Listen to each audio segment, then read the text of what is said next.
Bonjour mesdames, bonjour messieurs, c'est un grand jour puisque c'est le dernier jour des auditions organisées par le Conseil supérieur de l'audiovisuel dans le cadre de l'appel aux candidatures qu'il a lancé le 18 octobre dernier pour l'attribution de 6 fréquences, alors le terme est techniquement impropre mais tant pis, sur la télévision numérique terrestre. C'est le dernier jour d'audition, séance ce matin, séance cet après-midi. Alors ce matin, nous avons 2 auditions. La première à 9h30 pour le projet HD1 dont les représentants et représentantes sont déjà installés à la table. L'audition de Génération TNT qui était prévue à 10h15 est supprimée puisque ce candidat s'est retiré le projet qu'il avait présenté. Et à 11h10, BFM Business. Alors j'en suis désolé pour celles et ceux d'entre vous qui voulaient suivre l'intégralité de la séance d'audition de ce matin. Mais on ne pouvait pas changer l'horaire de l'audition de BFM Business. On aurait pu si on avait bénéficié d'un délai plus long, mais les calendriers et les horaires des auditions, qui sont des auditions publiques, est publié, il est publié au journal officiel et naturellement changer un horaire de diffusion, d'audition à la dernière minute, c'est un petit peu compliqué. Nous, on est beaucoup plus scrupuleux que les chaînes de télévision qui déprogramment à tour de bras sans respecter les règles fixées. Pourquoi vous vous sentez visé, Monsieur le Président, directeur général de TF1 ? C'est bien. Il en sera tenu compte. Donc vraiment, j'en suis désolé.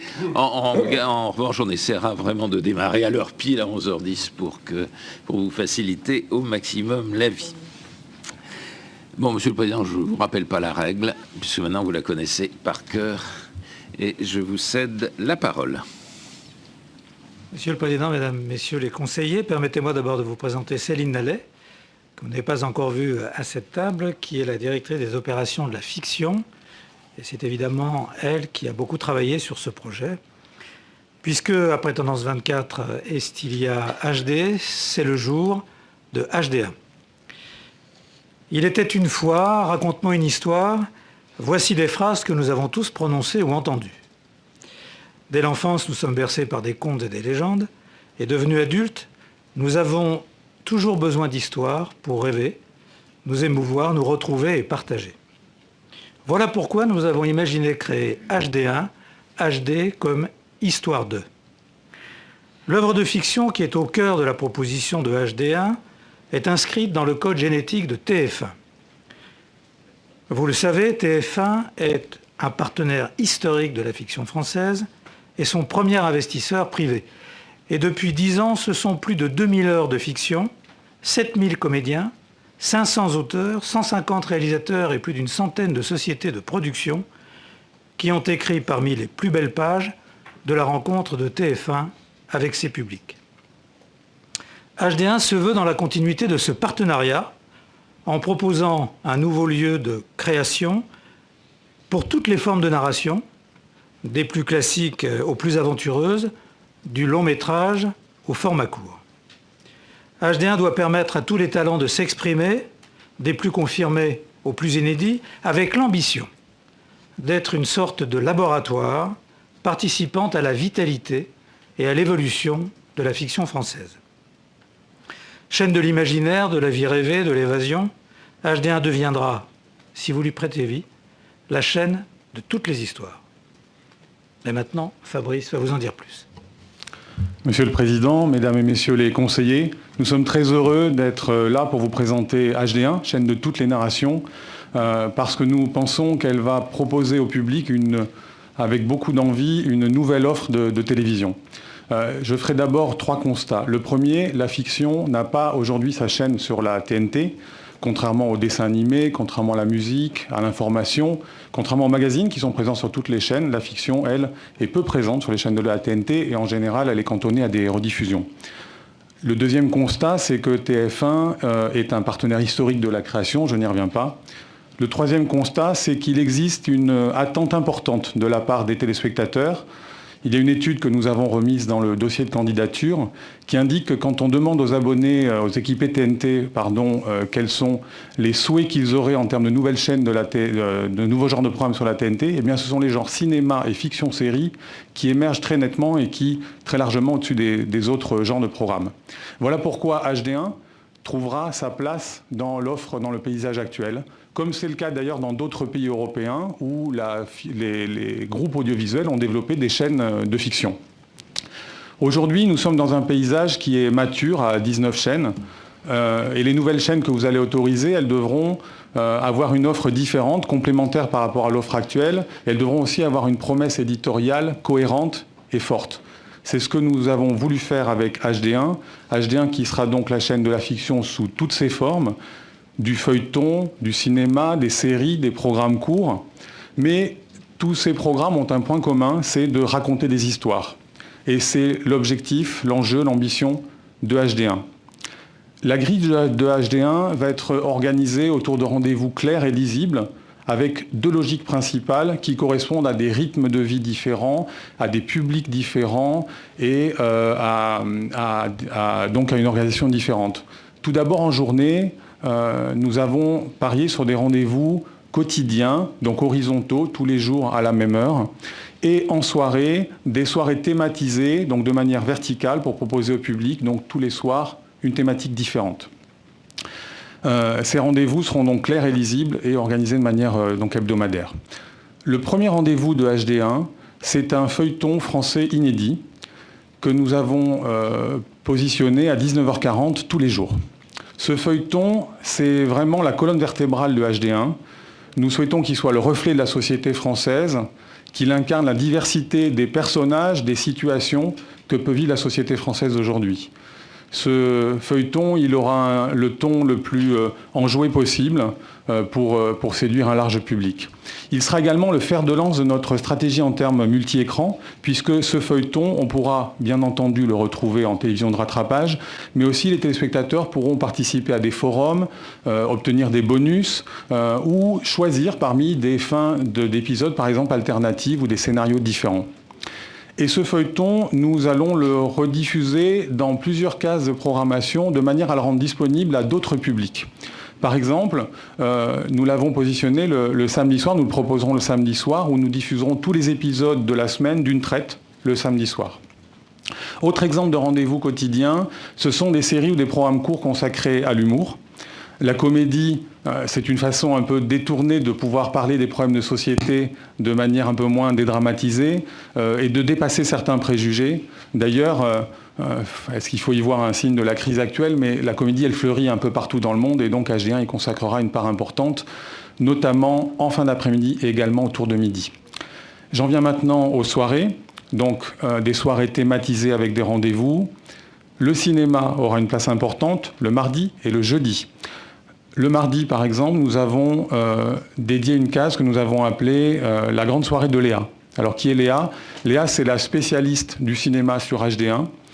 Elle propose aux téléspectateurs des cycles thématiques autour d'un acteur ou d'un réalisateur. Ça peut être un cycle Pedro Almodovar, ça peut être un cycle Bertrand Tavernier, ou autour d'un événement comme le Festival de Cannes, par exemple. Donc, Léa va placer les films dans leur contexte, expliquer aux téléspectateurs pourquoi on les a choisis, donner des anecdotes éventuellement. Elle accueillera un invité qui va lui aussi apporter son expérience, son aspérité par rapport aux films qui sont présentés. En fonction de la programmation, il pourra aussi y avoir des débats consacrés en fonction de la thématique. Le vendredi, en deuxième partie de soirée, nous avons proposé une case de cinéma d'art et essai à partir de 22h30, avec des films donc, qui sont en général peu présents en télévision, et également pour sortir des sentiers battus, nous avons dédié des cases dédiées au court-métrage cinématographique, un genre qui est très peu présent en télévision et qui pourtant permet de faire émerger un certain nombre de talents, qu'il a d'ailleurs déjà beaucoup prouvé dans le passé. Donc voilà pour le cinéma. Il y aura aussi une case hebdomadaire consacrée au feuilleton documentaire. Alors, le feuilleton documentaire, c'est un genre qui existe dans plusieurs pays européens, qui n'existe pas vraiment en France, et donc tout sera à explorer, à travailler, à découvrir pour la part de HD1.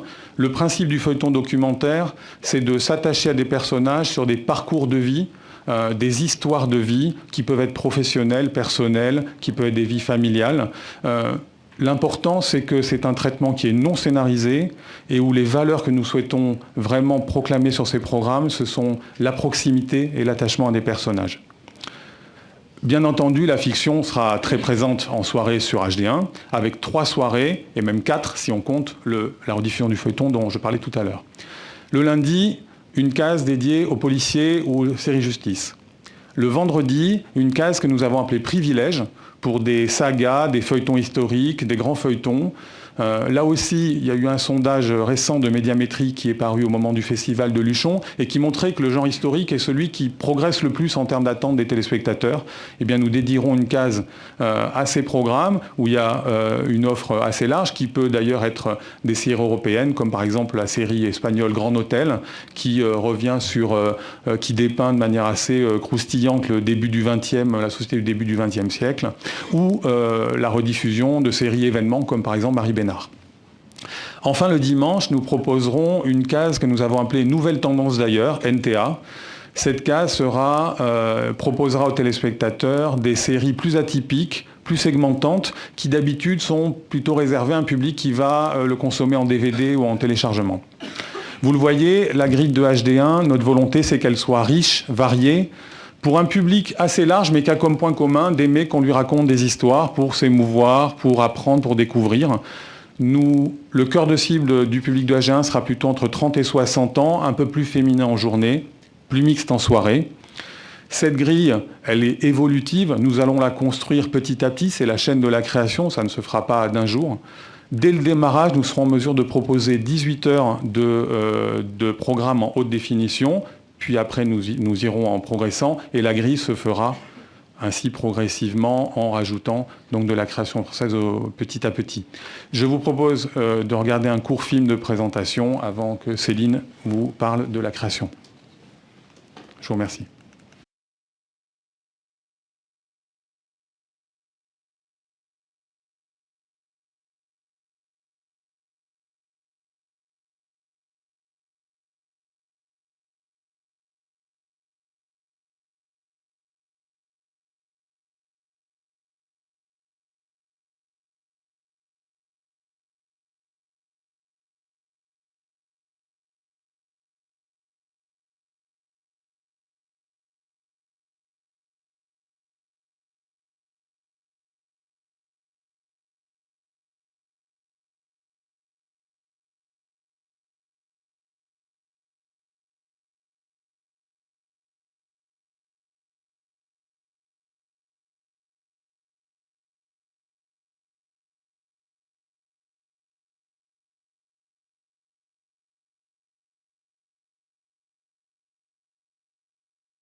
Mesdames et messieurs les conseillers, comme Fabrice Mollier vient de vous le présenter, HD1 est la chaîne de toutes les créations avec une part importante réservée à l'innovation.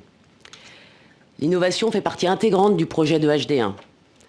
Elle va d'abord se décliner dans les contenus, grâce dans un premier temps à une politique d'acquisition qui ira chercher des œuvres qui sortent des sentiers battus, comme par exemple des courts-métrages, des fictions étrangères inédites, voire même des fictions développées sur Internet. Mais l'innovation dans les contenus va surtout passer progressivement par le développement et la création d'œuvres innovantes. Innovation par les talents, des nouveaux auteurs, des nouveaux comédiens, des nouveaux réalisateurs. Innovation par les sujets et les thématiques abordés. L'audience plus modeste de HD1 permettra de traiter des sujets plus pointus que ceux abordés aujourd'hui par les grandes chaînes qui investissent dans la création. Innovation par la narration. Une histoire peut être racontée de différentes manières. HD1 va développer des créations différentes par leur forme. Enfin, innovation par le mode de production. HD1 va initier des créations à des coûts raisonnés, compatibles avec son économie, en concertation avec les producteurs. L'innovation va aussi se décliner par une offre élargie, une diffusion élargie grâce à une offre 4 écrans, qui sera composée d'une offre élargie de télévision de rattrapage, Des contenus additionnels, comme des bandes annonces, des épisodes dédiés, des bêtisiers, et une expérience élargie qui pourra utiliser les réseaux sociaux pour proposer éventuellement de l'interactivité dans les récits, des échanges avec les personnages de fiction, et le partage d'expériences avec ses proches, bref, tout ce qui peut permettre aux téléspectateurs de HD1 d'élargir l'expérience autour de la diffusion. En tant que chaîne de la création, HD1 sera un partenaire privilégié de la création et des créateurs. Tout d'abord, grâce à sa filiation avec TF1, qui lui permettra d'avoir un accès facilité à ce qui compte aujourd'hui dans la création en France. Et HD1 pourra s'appuyer sur le savoir-faire du groupe TF1 pour initier ces nouveaux projets. Mais HD1 sera aussi un laboratoire pour le groupe TF1 et explorera des domaines où TF1 ne va pas. HD1 veut être un incubateur de talents pour elle, mais aussi pour les autres chaînes du groupe, et veut participer au renouvellement de la fiction et de la création au sens large en France. À terme, l'ambition de HD1 est d'être à l'initiative d'une centaine d'heures de fiction française par an. Cette production, plus spécialement axée sur le feuilleton quotidien et les programmes courts humoristiques, va permettre de faire appel à des nouveaux talents. Les talents qui s'expriment aujourd'hui sur Internet, des comédiens de stand-up, des jeunes auteurs et réalisateurs qui pourront faire leurs premières armes en travaillant en atelier d'écriture ou en équipe. HD1 pourra mettre en place des appels d'offres et des concours de talents et sera présente sur les festivals pour aller à la rencontre des créateurs. Enfin, HD1 aura les moyens d'investir grâce à son intégration dans l'accord groupe de TF1 en ce qui concerne les obligations en investissement d'œuvres patrimoniales, mais aussi grâce à ses engagements spécifiques mentionnés dans son dossier de candidature, et ceux souscrits dans le cadre de l'accord signé avec les organisations professionnelles du secteur de la création, accord qui vous a été transmis. En conclusion, HD1 est une chaîne qui espère bien insuffler une dynamique nouvelle dans le secteur de la création en France grâce à ses projets innovants. Cette ambition pour la création et l'innovation va se construire au fur et à mesure du développement des projets. Pour le groupe TF1, le projet HD1 est un investissement dans la durée qui vise une part d'audience de 2% en 2016 et l'atteinte du petit équilibre en 2017. Je vous remercie. Merci beaucoup. Monsieur Mollier, dans votre prolégomène, vous avez dit « Le paysage TNT est aujourd'hui mature avec 19 chaînes ». Et c'est-à-dire qu'avec 25 chaînes, il deviendrait blé tel une poire. Et si oui, pourquoi votre groupe souhaite-t-il obtenir 3 autorisations d'exploitation de chaînes? Non, cette question n'appelle pas de réponse. Et c'est M. Alain Méhard qui prend le relais. Merci, Monsieur le Président. Monsieur le Président Paolini, si vous le permettez, pour être plus interactif et innovant, je vous poserai des questions les unes après les autres. Première question. Vous nous présentez aujourd'hui donc un projet de chaîne, si j'ose dire 100% fiction, tous azimuts dans toutes les composantes de la fiction. C'est pas un projet hors sol, il intervient dans un contexte. Et à mes yeux, mais ça n'engage que moi, ce contexte en France se caractérise par 2 phénomènes. D'une part, une forte appétence pour les séries américaines. Je crois qu'il y a une exception française paradoxale, puisque nos voisins, eux, donnent la préférence en audience à leur propre fiction nationale. J'observe que TF1 n'est pas en reste, d'ailleurs, dans l'offre de séries américaines. Mais certaines suscitent des vocations médicales, et c'est assez intéressant. Et le deuxième phénomène, depuis que la TNT immature ou mature est arrivée, c'est une course aux écrans pour rentabiliser les acquisitions, les droits, etc. Quelle est votre analyse, à vous, Monsieur le Président Paolini, de cette situation de la fiction en France et de cette stratégie de course à l'écran? Quel diagnostic, quel remède? Je vous remercie de cette question simple. Comme je vais essayer d'y répondre avec ma conviction. D'abord, c'est vrai qu'on a une singularité, c'est l'appétence du public français pour les séries américaines. C'est aussi une appétence pour des séries de qualité. J'ajoute qu'effectivement, les séries qui sont sur TF1 sont les plus populaires, avec des scores qui sont des scores qui dépassent quelquefois les 9 millions et atteignent et même avec l'audience différée, dépasse les 10 millions de téléspectateurs. C'est un fait étonnant par rapport à ce qu'on trouve en Europe.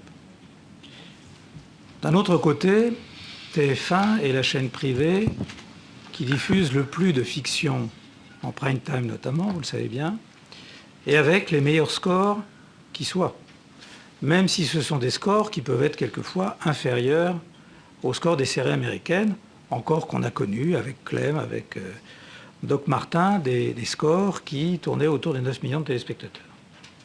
La caractéristique de la fiction française, c'est qu'elle touche plutôt un public âgé qu'un public jeune, ce qui est exactement le contraire des séries américaines qui touchent plutôt un public plus jeune qu'un public âgé.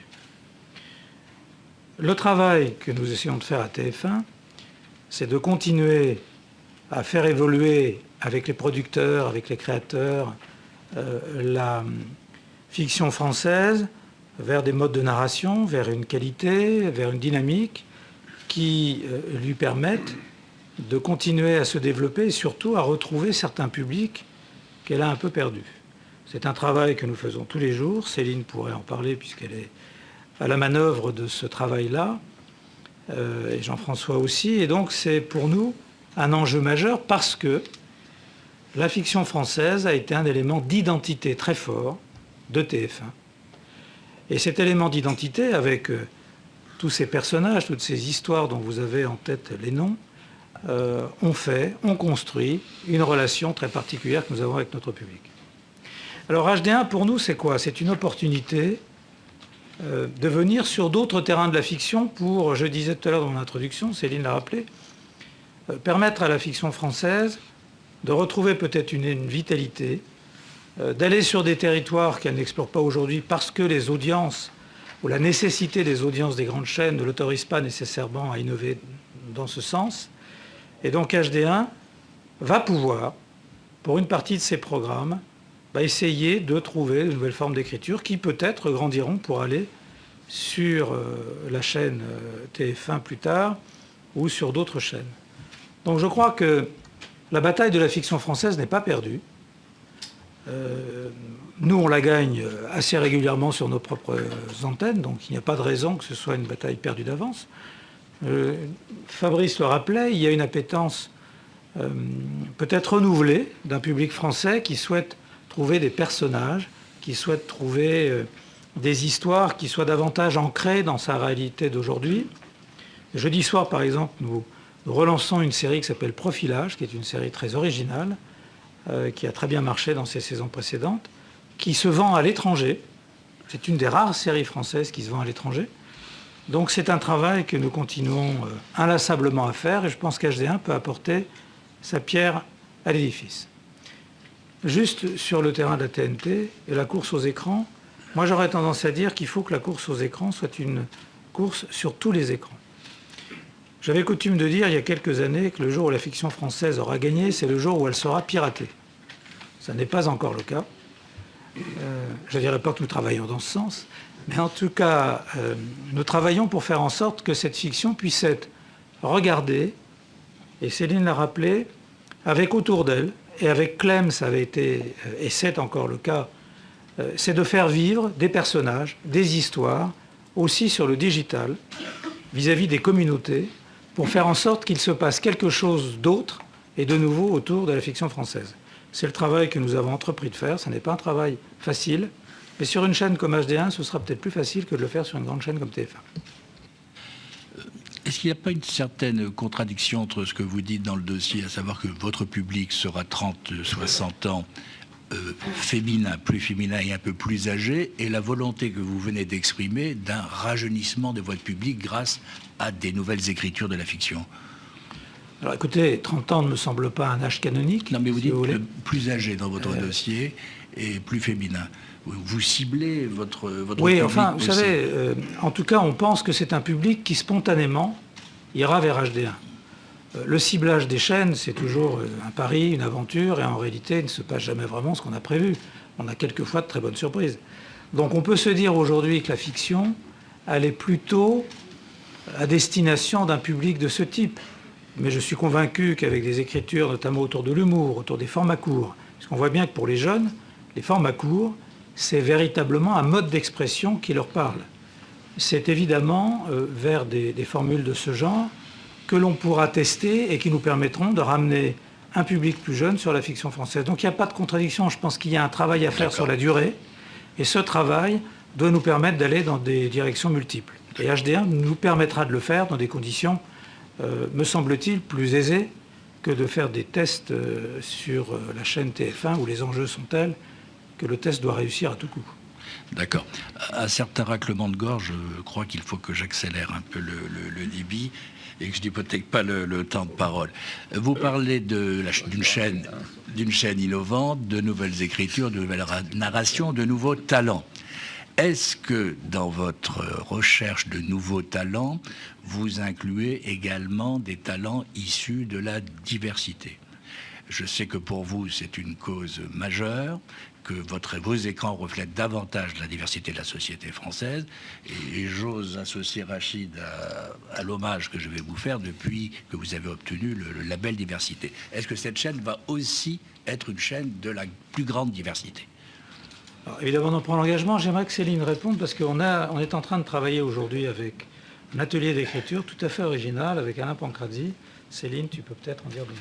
Alors, on a mis en place il y a quelques mois un atelier d'écriture avec un producteur qui s'appelle PM, avec la Fondation TF1. C'est un atelier d'écriture qui est soutenu par l'Accès et qui fait appel à des auteurs issus des quartiers sensibles. C'est un atelier d'écriture qui développe aujourd'hui des fictions unitaires pour TF1, mais c'est un atelier d'écriture avec lequel on souhaiterait travailler, si on avait la chaîne éventuellement HD1, avec qui on pourrait travailler sur de nouvelles formes d'écriture. Et c'est une initiative qu'on pourrait développer dans l'avenir. Je voudrais préciser que cet atelier d'écriture, c'est de l'ordre d'une dizaine de personnes ? Une dizaine d'auteurs qui sont tous issus de la diversité et des quartiers sensibles, qui sont en train de travailler sur 3 projets au moins, qui sont assez prometteurs. Mais la difficulté, c'est évidemment de pouvoir passer le pas pour les amener directement sur une grande chaîne. Peut-être d'ailleurs que dans ces projets qui sont assez bien faits, on trouvera le projet qui pourra aller directement sur TF1. En tout cas, c'est déjà en œuvre. La Fondation TF1 est déjà au travail avec de jeunes auteurs.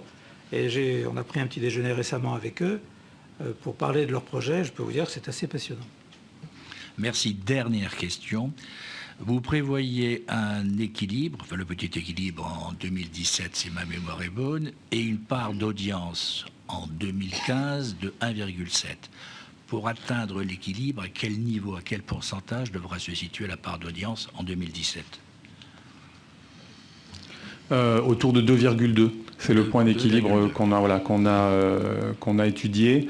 Un tout petit peu plus sur des cibles 25-59 ans, qu'elles soient mixtes ou féminines. 2,4. Merci. Madame Françoise Laborde. Merci, Président, Monsieur le Président, Madame, Messieurs. J'ai tâché d'être aussi rapide. Alors, première question, le feuilleton quotidien. Comment, quand, où ? Comment vous allez faire évoluer le scénario ? Quand vous allez commencer à tourner avec des acteurs français ? Et où est-ce que vous avez déjà situé géographiquement votre affaire, soit dans le temps, soit dans l'Hexagone ? Et voilà, première question. Alors, le feuilleton ne sera pas disponible dès le début de la chaîne, puisqu'il faut effectivement le temps de le concevoir. On a évidemment prévu avec Céline de travailler ensemble là-dessus. Dans le dossier, on a indiqué de le lancer en production dès 2013 pour le mettre à l'antenne le plus rapidement possible. On n'a pas encore trouvé effectivement ni d'endroit, etc. L'idée, c'est de lancer un appel... à nous de lancer après un appel à candidature sur des producteurs. Alors, question subsidiaire à notre candidat, un catalogue assez impressionnant de feuilletons. Vous imaginez de qui je parle. Est-ce que dans ce catalogue, il y a des feuilletons qui ont fait la gloire aussi de votre chaîne ? Est-ce que, en termes de circulation des œuvres, vous avez accès à l'ensemble des catalogues sans difficulté ? Je pense y compris aux feuilletons historiques, aux grands feuilletons historiques qu'on a pu voir sur les antennes de TF1, sur l'antenne de TF1. Est-ce que vous avez accès à tous ces catalogues ? Est-ce que vous allez remettre à l'antenne certains certains de ces grands rendez-vous historiques? Alors, l'enjeu de HD1, c'est de proposer des nouveautés. Donc, ce feuilleton, l'idée, c'est qu'il soit inédit. Donc, sur cette case, l'idée n'est pas de proposer des feuilletons en rediffusion. Par contre, effectivement, les rediffusions ont leur place sur HD1. Nous souhaitons, de toute façon, respecter l'identité de chacune des chaînes dans le groupe. Donc, comme on le fait aujourd'hui avec TMC NT1, l'idée est que chaque chaîne, et HD1, si vous l'autorisez, ce sera le cas également, ait sa propre identité. Donc, la circulation, elle doit respecter l'identité de chacune des chaînes. Alors, quelle est la part de ce qui est acheté, de ce qui est tourné? Vous avez déjà une idée? Enfin, en tout cas, en montée en... Alors, la part, c'est à peu près un quart du temps d'antenne qui est consacré, enfin 34% du temps d'antenne sera consacré à des programmes inédits. Oui. Et donc le reste à des programmes qui sont issus de rediffusion. Je suis sur la totalité du temps d'antenne, y compris la nuit. Là, en pourcentage d'investissement, 41% du coût de grille sera consacré à des préachats et des coproductions. Une petite... oui. Si je juste puis me permettre, oui. Je voudrais qu'on soit bien au clair sur ce point. D'abord, pour lancer un feuilleton quotidien, faut-il avoir la chaîne? Certes. Deuxième élément de réflexion, c'est que décréter qu'on va innover, c'est très bien. Trouver les jeunes créateurs et provoquer l'incubation qui permettra de mettre à l'antenne des œuvres, ça va prendre un peu de temps. Je crois qu'il faut bien se dire qu'une chaîne comme celle-là est une chaîne qui forcément au départ va puiser dans le patrimoine existant, parce que sinon on met la mire, si vous voulez, le temps que ce soit préparé. Mais il nous faudra, jour après jour, construire, évidemment faire évoluer la grille vers la cible que nous avons dessinée, et ça n'est pas du tout, dans mon argument, il est de dire on va jouer la montre. C'est que simplement, on le sait tous, le développement de nouveaux projets, prenons les grandes fictions de TF1, c'est de l'ordre de 18 mois. Alors évidemment, on essaye de réduire les temps de production. Céline l'a évoqué en disant qu'il faut trouver de nouveaux modes de production. C'est une des réflexions, un des axes de réflexion que nous avons avec les producteurs en faisant des séries les plus longues possibles compte tenu à la fois de la disponibilité des artistes, les capacités des scénaristes et des producteurs. Avec Jean-François, le grand travail que l'on essaye de faire avec le secteur de la production, c'est d'avoir des séries longues pour justement retrouver, et là je vais rebondir sur ce que disait M. Maire tout à l'heure, c'est que l'une des forces des séries US, c'est de proposer 22 épisodes et de permettre de faire évoluer les 7, personnages. 8, 10 soirées et de faire évoluer les personnages sur ces soirées en créant des rendez-vous. Lorsque dans la fiction française, on est capable de sortir 3 soirées avec 2 originaux à chaque fois, c'est-à-dire 6 épisodes, c'est déjà un travail considéré comme étant monumental pour la production française. Donc le travail que l'on doit faire, c'est effectivement un travail qui doit nous amener à construire et, pour HD1, trouver de nouvelles voies pour ensuite les faire aboutir sur les plus grandes chaînes. Donc l'innovation peut être aussi sur les façons de tourner et d'écrire le scénario, Absolument. Qui sera fait semaine par semaine. C'est ce qu'on essaye de faire notamment avec nos jeunes des banlieues, avoir une autre forme d'écriture pour essayer de trouver des voies nouvelles, et c'est absolument indispensable de notre point de vue. Si vous m'y autorisez, une toute dernière question. J'étais interpellée par le feuilleton documentaire ou le documentaire feuilleton. Est-ce que ce serait une sorte de clin d'œil que de dire que ce serait une vraie télé-réalité avec des vrais gens que l'on tournerait? Et question subsidiaire, là encore, dans un premier temps, vous êtes obligé d'acheter, j'imagine, parce qu'il n'y a pas beaucoup d'exemples de grandes histoires personnelles filmées au jour le jour sur une durée un peu longue, j'imagine. Alors, je pense que le débat sur la télé-réalité serait peut-être encore plus long que le débat. C'est un clin d'œil. Ce que nous trouvons très intéressant dans ce qu'on a appelé une nouvelle écriture, c'est que c'est un traitement qui est non scénarisé. C'est-à-dire que, contrairement à d'autres concepts, il n'y a pas de casting des gens, on ne leur demande pas de faire des choses, ils vivent leur vie, et c'est ça qu'on suit, et on trouve ça très intéressant, en complément de la fiction, d'avoir un traitement où on va s'attacher à des personnages en les suivant de manière assez intimiste, mais sans en restant dans la proximité. Alors, il existe un certain nombre de choses, notamment anglais, par exemple, qui sont très intéressants. Bien entendu, nous commencerons avec des achats. Ça nous permet aussi d'apprendre. Il y a aussi beaucoup de territoires qu'on peut voir peut-être en acquisition, en partenariat pour gagner du temps en reprenant un peu des idées d'univers. Alors, sur le modèle de Baby Boom, en mettant plutôt en priorité, imaginons Baby Boom où en fait la priorité serait mise sur les infirmières et les aides-soignantes plus que sur les patients, ou les femmes qui accouchent. Je vous remercie. Merci. Monsieur Emmanuel Gabla. Oui, merci. Vous indiquez dans votre dossier que la chaîne émettra 24 heures sur 24 et la grille qui nous est proposée précise les diffusions de 7h à 1h30. Qu'est-ce qui se passera de 1h30 à 7h du matin et quel type de rediffusion, puisqu'il y a déjà des rediffusions prévues dans votre grille? Alors ça sera consacré à des rediffusions de séries de journées ou de feuilletons documentaires justement. Il y a déjà des rediffusions prévues dans la grille de journée, donc ça sera quel type de proportion? Beaucoup de feuilletons, du cinéma aussi, des séries? Alors toutes les cases de cinéma sont indiquées dans la grille puisque nous allons l'exposer à des heures où le public est très présent. La fiction va représenter, la fiction au sens large va représenter 40% du temps d'antenne. Cette fiction, je parle de journée, qui est également rediffusée la nuit. En fait, on souhaite investir fortement sur des programmes très identitaires pour la chaîne pour créer cette relation avec le téléspectateur. Et donc, forcément, il y a des moments où il y aura plus de rediffusion pour pouvoir nous permettre de dégager de l'investissement sur des cases à fort investissement, à forte identité stratégique. D'accord. Merci. Ça m'amène à ma deuxième question. Y aura-t-il de la circulation d'œuvres avec les autres chaînes du groupe? Alors, TF1, j'entends, mais également les autres chaînes TMC et NT1. Et est-ce que d'ailleurs ces cases de nuit ne seront pas l'occasion de faire circuler ces œuvres? Il y aura bien sûr de la circulation avec les autres chaînes du groupe, sachant qu'on a toujours la stratégie de privilégier l'identité de chaque chaîne. Donc c'est toujours la même stratégie, c'est-à-dire que chaque chaîne doit avoir une couleur éditoriale bien différenciée. Et donc éviter que les produits circulent sur plusieurs chaînes, comme c'est le cas d'ailleurs pour TMC ou NT1. Il faut que chaque chaîne, par exemple, sur la fiction, par exemple, sur TMC, on a une couleur policière très, très forte. C'est un choix qu'on a fait. On est plutôt comédie sur NT1. Et de la même façon, sur la nouvelle chaîne, on différenciera les offres. Et là, d'autant plus que l'objectif, c'est quand même de créer des produits identitaires pour la chaîne, donc par nature seront différenciés. Mais il y aura bien sûr de la circulation. Vous pourriez chiffrer cette circulation?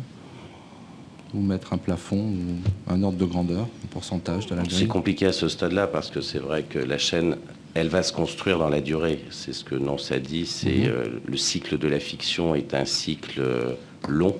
Et donc, par nature, ça va se construire. En régime de croisière? En régime de croisière, là, comme ça, c'est difficile d'évaluer un pourcentage. Mais il y aura de la circulation, oui.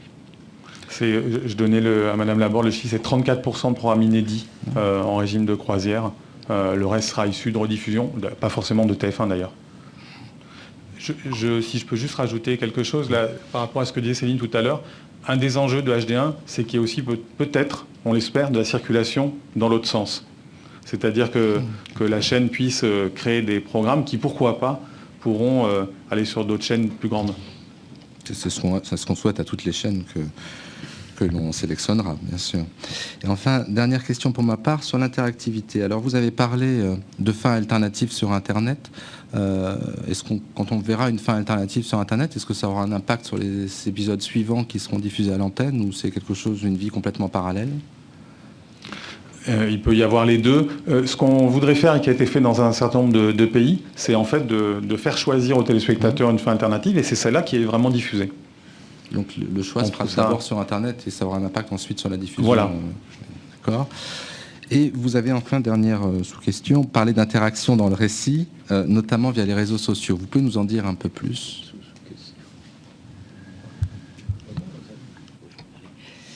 L'idée, c'est d'utiliser les réseaux sociaux. Alors, quand je dis interaction dans les récits, ça veut dire, par exemple, pourquoi pas permettre aux téléspectateurs d'échanger avec les personnages de fiction, qui pourraient échanger, tweeter ou sur Facebook, ça se fait déjà un petit peu, ou permettre aux téléspectateurs d'échanger entre eux sur leurs impressions par rapport au récit. Donc c'est tout ce qui peut enrichir en fait l'expérience de la diffusion. Est-ce que ça aura un impact sur le récit, une interaction sur le récit? Ça se verra à l'antenne? Il y aura un impact à l'antenne de tout ça? Alors ça c'est plutôt la réponse que vous a donnée Fabrice sur le fait de pouvoir proposer des fins alternatives. Imaginez que grâce à Internet et aux réseaux sociaux, on propose aux téléspectateurs de choisir la fin et c'est la fin qu'ils verront ensuite sur l'antenne. Oui, moi je voudrais préciser que c'est évidemment à la créativité des auteurs qu'on s'adresse. C'est-à-dire que nous, on ne va pas décréter qu'il faut mettre sur Facebook, Twitter, toutes les fictions. D'ailleurs, je rencontre cet après-midi tout l'état-major de Twitter qui vient voir TF1, puisqu'on est l'un des principaux interlocuteurs de Facebook et de Twitter en Europe. Ou d'autres réseaux sociaux. Ou d'autres réseaux sociaux. Voilà, je cite ceux-là parce que c'est les plus connus, évidemment. Simplement pour dire que c'est un appel aux créateurs, ça, en disant, trouvons une nouvelle forme de relation avec notre public. On l'a testé avec Clem, qui avait créé son blog avant la diffusion et qui l'a fait vivre après, puisqu'on a vu son bébé sur son blog avant même que la deuxième série soit à l'antenne, et qu'il y a eu évidemment tout un phénomène autour de Clem et de l'évolution de sa vie. Donc je crois qu'on peut aller dans ces directions, mais c'est avant tout les auteurs et les créateurs qui doivent imaginer cela. Monsieur Nicolas About. Monsieur le Président, Madame, Messieurs, vous indiquiez tout à l'heure la grande appétence des téléspectateurs pour la fiction. Parmi ces téléspectateurs, il y a des personnes présentant une déficience auditive et visuelle qui ont certainement encore un plus grand désir de profiter de ces œuvres cinématographiques, de ces fictions, de ces séries, ces feuilletons. Et si j'ai bien noté tout à l'heure le chiffre de 41% de la grille sera obtenu par préachat ou coproduction, on se dit qu'il est indispensable d'obtenir dès la post-production à la fois le sous-titrage et l'audiodescription de ces œuvres qu'attendent effectivement ces personnes handicapées. Or, dans vos engagements, vous ne proposez dès le lancement de sous-titrer que 30% des programmes diffusés pendant les heures de grande écoute, ce qui est un petit peu dommage. Et à quand donc au moins le seuil des 40% de l'ensemble des programmes sous-titrés? Et vous nous proposez un programme inédit en audiodescription. Est-ce que vous ne pouvez pas prévoir donc une progression sensible de cet engagement dans la mesure où justement ces personnes adorent ce type de programme, et je pense en particulier aux personnes présentant une déficience visuelle, qui sont très attachées donc à pouvoir accéder aux œuvres cinématographiques et aux œuvres audiovisuelles. Merci. Alors c'est un des éléments dans le dossier où on a préféré être plutôt précautionneux, mais bien entendu notre objectif est d'aller au-delà et le format de la chaîne s'y prête assez naturellement.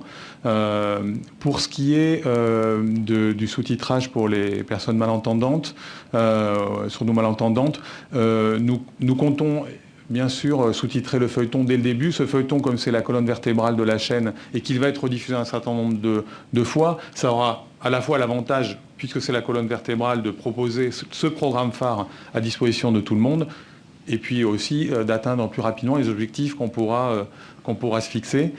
Pour les œuvres cinématographiques, il y aura une circulation par rapport au groupe, et donc on pourra bénéficier d'un certain nombre d'œuvres. Je parle plutôt là d'audiodescription. Donc on a voulu poser dans le dossier des jalons d'actes dès le démarrage, mais bien entendu, on est tout à fait ouvert, et encore une fois, le format de la chaîne s'y prête à aller au-delà de ça. Oui, je voudrais, moi, dire quelque chose sur ce sujet, pour avoir de nombreuses discussions avec les producteurs de cinéma ou de fiction. L'audiodescription, pour venir sur ce sujet particulier, c'est au niveau de la conception du film qu'il faut la prévoir. Parce que, pour avoir vécu des expériences à l'Institut Braille, avec ceux qui organisent l'audiodescription sur des œuvres déjà élaborées, c'est évidemment assez compliqué parce qu'il y a l'intention d'un scénariste et d'un réalisateur qu'après coup, on essaye d'interpréter pour faire de l'audiodescription, alors que si c'est eux-mêmes qui, d'emblée, font les textes de liaison entre les dialogues et les scènes où il n'y a pas de dialogue, c'est évidemment à ce moment-là, à la fois d'un point de vue économique et d'un point de vue artistique, qu'on est le plus juste. Pour l'instant, et sans critiquer quiconque, je pense que cet aspect-là est encore très largement sous-estimé par les producteurs et les créateurs. Donc le travail qu'on doit faire tous ensemble, j'aurais tendance à dire, avec le CSA et avec les autres diffuseurs, c'est d'inciter les producteurs d'emblée à imaginer effectivement de faire cette audiodescription au moment où on conçoit l'œuvre et où on la produit. Parce que là, j'allais dire pour le coup, le coût sera évidemment très différent et surtout on respectera l'esprit de l'œuvre. Donc c'est aussi dans ce sens-là qu'il faudra qu'on travaille. Description, j'approuve totalement votre déclaration. Merci. Voilà, Président. Monsieur Rachid Arabe. Merci. Je vais essayer aussi de faire une question simple. Et courte en plus. Justement, ma question porte sur les formats et sur la durée. On a une longue réflexion depuis des années communes, chacun de son côté, les diffuseurs, les créateurs, sur le...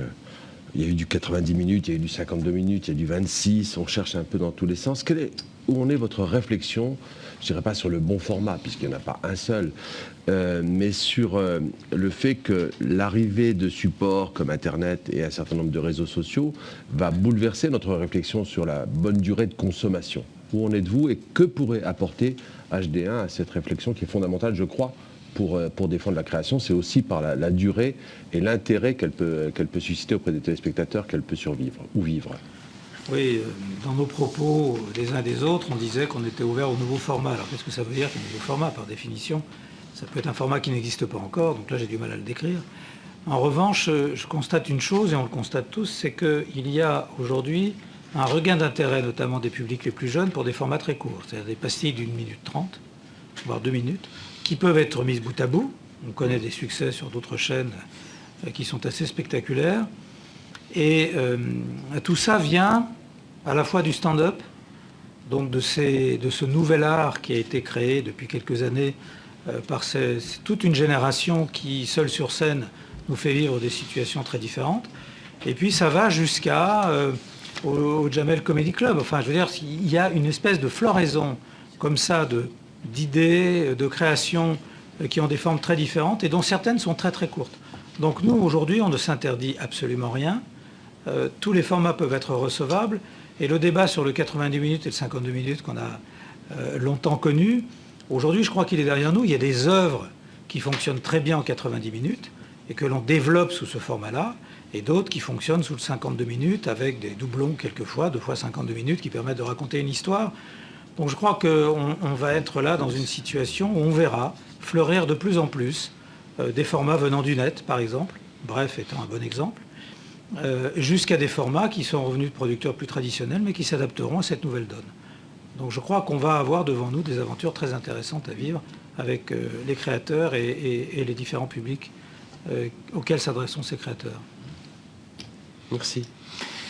Bien, vous échappez aux questions de M. Gélinet et de Mme Kelly parce que l'heure tourne et qu'au nom du principe d'égalité auquel nous sommes très attachés par les temps qui courent, nous devons arrêter cette audition. Merci, Monsieur le Président, merci, Madame, merci, Messieurs. Donc, pour les retardataires, je rappelle que nous sommes obligés, malheureusement, de faire une suspension d'une 40aine de minutes avant d'entendre les représentants de BFM Business.